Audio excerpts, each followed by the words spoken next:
Bershus, my distinguished predecessor, President Richard Joel, who's celebrating with us online. Morenu v'Rabbeinu, our distinguished Roshei Yeshiva. Our Dean of Reitz, Rabbi Menachem Penner, who has impressively and successfully chaired this incredible event and brought it through fruition throughout this deeply uncertain time. Our Dean of the Center for the Jewish Future, Rabbi Yaakov Glasser. Our Chairman of the Board of Trustees of Reitz, Lance Hurt. Our Vice Chair of Yeshiva University and Trustee of Reitz, Mr. Elia Gibber. Former Chairman of Reitz and Trustee of Yeshiva University, Rabbi Julius Berman. Our distinguished honoree, Joel Schreiber. Family and friends of all the graduates who are here with us, both in person and virtually, and especially our beloved Musmachim. About 5 years ago, I received a call from Joel Schreiber. I had made Aliyah about 10 years prior and was living in Israel happily and comfortably. Joel reached out to me to share that he knows I was asked to consider becoming the president of Yeshiva University. And he wanted to talk to me about accepting. Thus began one of the most passionate descriptions of the significance of Yeshiva University that I have ever heard, comparable to actually what we just heard. Joel is an ardent believer. I similarly spoke with my Rabbeim, our senior Roshei Yeshiva, who are, of course, equally passionate about our yeshiva, and I had to make a decision what to do. Now, many of you, in some form, have also experienced these types of decisions. For these are the years in which you will be asking yourselves these kinds of questions. Who will you marry? Where will you live? What position will you accept? Moments at which you stand at a crossroads, and your decision will forever alter the course of your life. What do you do at such moments? How do you make these kinds of decisions, or more broadly, as musmachim of our yeshiva, how do you as rabbis educate your students, congregants, lay leaders, community partners to best navigate the course of their lives? What is true for individuals is also true for societies as a whole. There are pivotal moments in which history is determined when society stands at a crossroads. These are the moments, both as individuals and as societies, that are definitive and revealing. What are your values? What are your priorities? What are your fears and insecurities? Sure, we all speak about Torah and serving Hashem, but tachlis, when it counts, when something is on the table, who are you? And what do you stand for?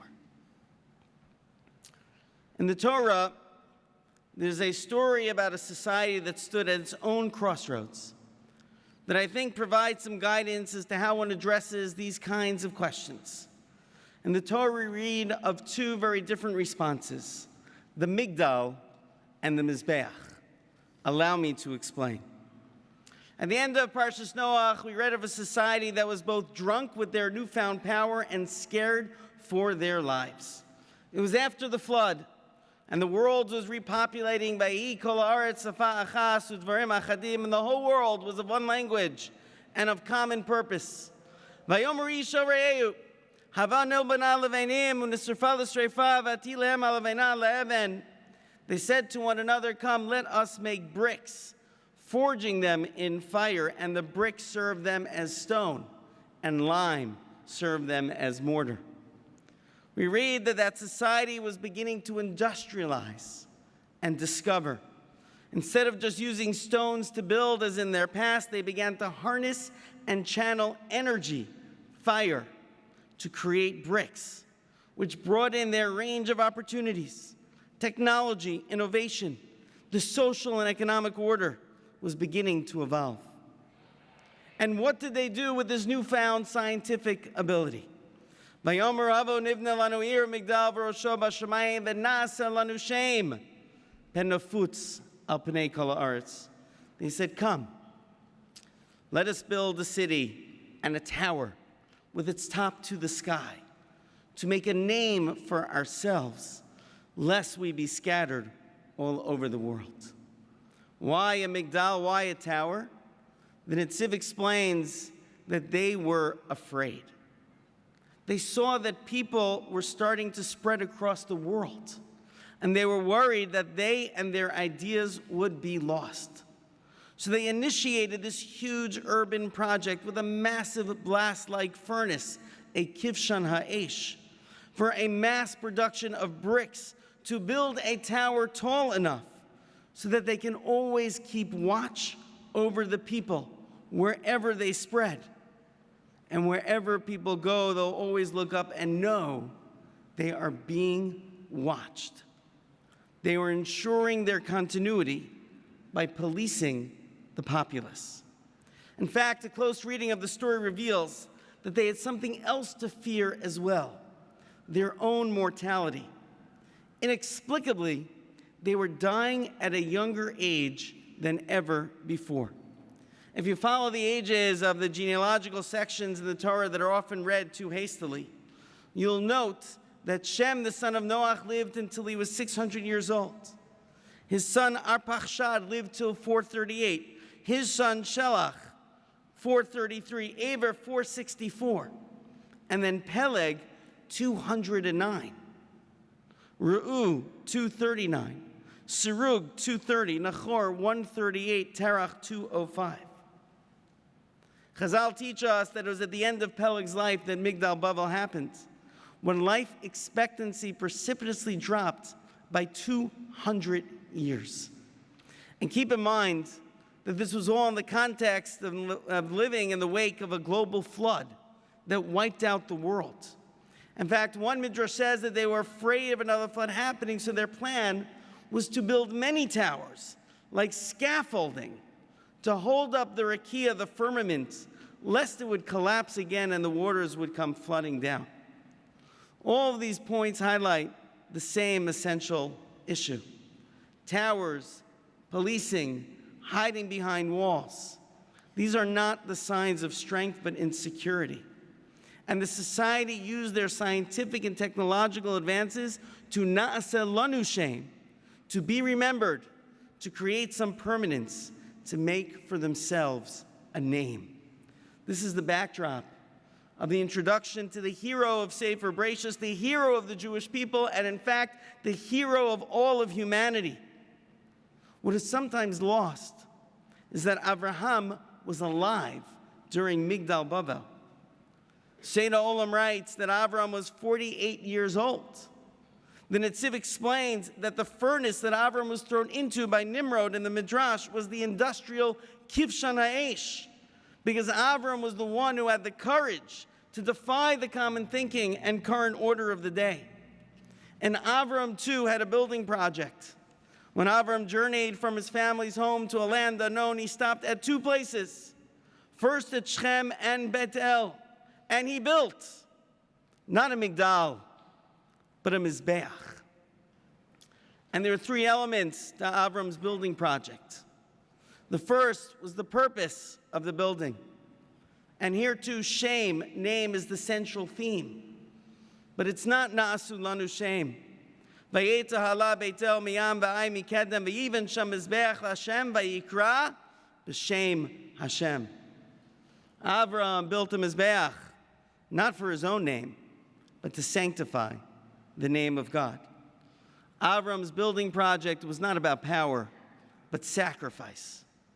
A Mizbeach is an admission of humility, that there's a higher being and purpose. It's a tribute to the transcendent. The second element we find is that Avram, during this whole time, was thinking about his children and future descendants. As Rashi explains, that he chose Shechem and Bethel to daven for Bnei Yaakov and Bnei Yisrael, who would each face challenges in the future in those two places.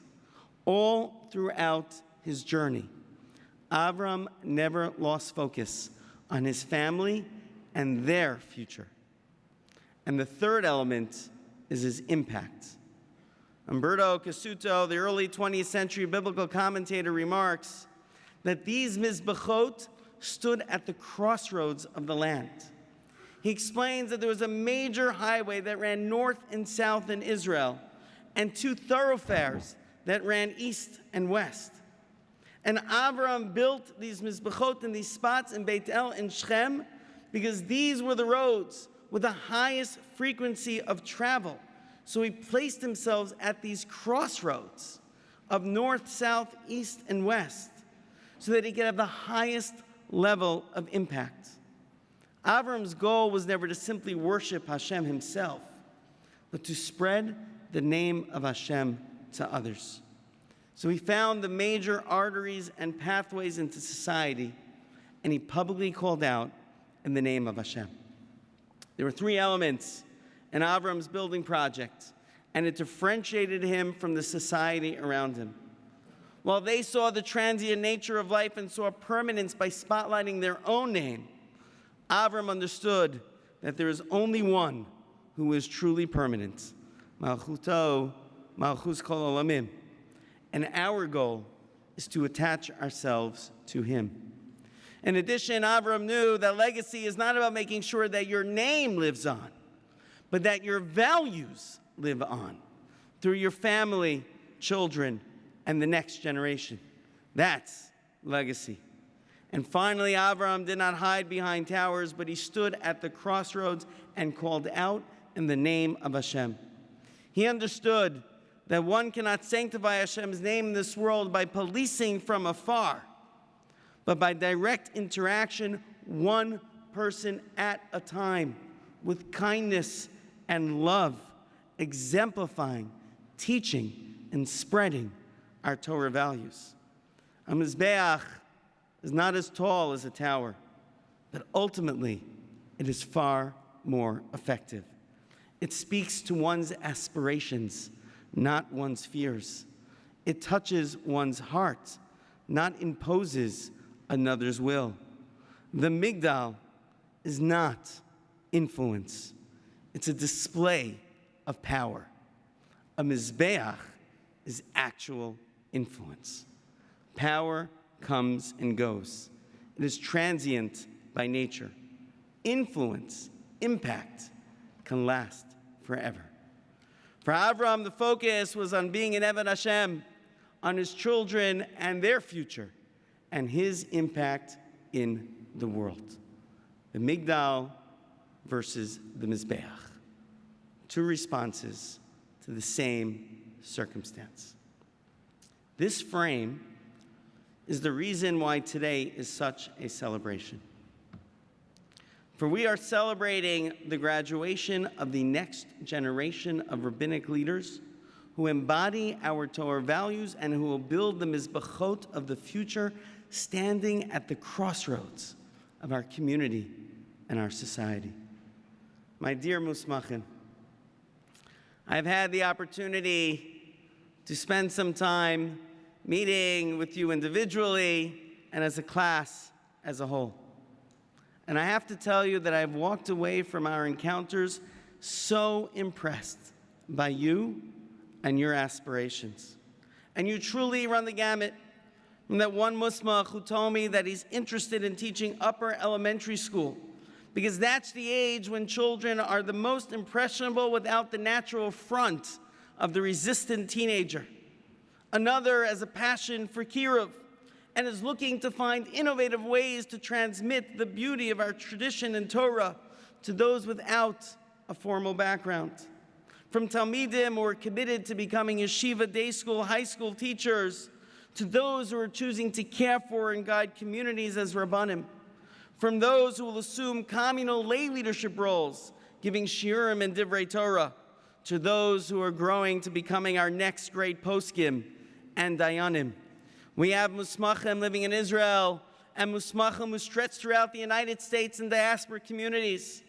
Many have already written Sfarim, and you are all burgeoning Talmidei Chachamim. and every one of you embody our Torah values, commitment to Torah, Yiras Shamayim, Midos Tovos, fine character, menschlichkeit, caring, Ruach HaBrios Nochei Manu, Ruach HaMakam Nochei Manu. This is the hallmark of our yeshiva. And everyone in the Jewish world knows this. Everyone. This past Sukkot, I was in Yerushalayim, and I had a meeting with the president of Israel, Isaac Herzog.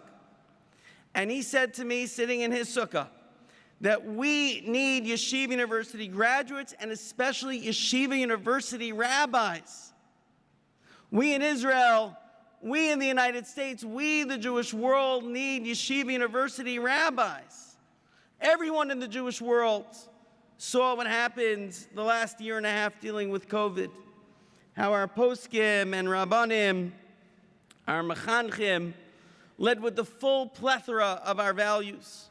Truth, wherever it is found, like in science and medicine. Life, valuing each neshama, caring for others, concerned about the health of not just ourselves, but our community and our neighbors. And we live in a time, I have to share, in which people are scared. We too are standing at a crossroads. While there are advances in science and technology, innovation and entrepreneurship that are creating new vistas and improving quality of life and human flourishing, at the same time, there's a profound sense of insecurity, especially in our community, with the rise in anti-Semitism and anti-Israel rhetoric, with traditional values under siege and under attack, the erosion of civic and political discourse, and extraordinary fears about health. We have lived through and are still living through the mabul of our generation. And there is not just much underlying trauma, but still deep uncertainty about the future. In so many ways, it feels like we today are living in uncharted waters without a map. Of course, for us, we know that even when there is no map, we do have a compass. For our Torah values are our compass, and they enable us to navigate through all times, even the most challenging. But we need the leaders who will be carrying that compass, the leaders who will stand at the crossroads, who will model the values of the Mizbeach, comforting, loving, and guiding the next generation on the road ahead. This is a moment in time in history when we need YU rabbis. And that is one of the main reasons I am here today. In your life, my dear students, you will personally face significant life decisions and be called on to guide others who are navigating the crossroads of life. I've spoken to a number of you who are considering these kinds of questions yourselves right now, and they usually entail a certain measure of risks. I remember the words of my Rabbi, Rav Aaron Lichtenstein Zatzal. When I spoke to him for counsel about making Aliyah, he said to me that there are those who live their lives risk-adverse. That's not how I live mine, and that's not how I encourage my Talmidim to live theirs. There's always risk. So remember this tripartite formula from Avram's journey, which could be instructive to you. What choice will help me be a better Eved Hashem? How will my decisions affect my family and children? Will it help me or hinder me from the kind of impact of which I am uniquely capable? For me, listening to Joel, speaking to our Roshei Yeshiva, hearing how they believed in you was profoundly inspiring and a key element to my life decision. For I believe in you. Our yeshiva believes in you. Your family and friends who are surrounding you today, along with the wider Jewish world, we all believe in you. You are our hope, and you are our future. And so my bracha for you today is to embody the values of our yeshiva, to build lives of meaning and impact. May Hashem bless you with only good fortune and happiness. May you find joy in your life, love in your heart, and purpose in all that you do. I have been inspired by seeing how you've handled this chapter in your life, which gives me great confidence in the way you will write yourselves into the next chapter of the great story of the Jewish people, bringing joy and redemption to those who you love and to those all around you. Simcha to Artsecha and Sason li'irecha. Joy to the cities in which you reside and to our eternal city of Jerusalem. Joy to your homes and joy to our homeland.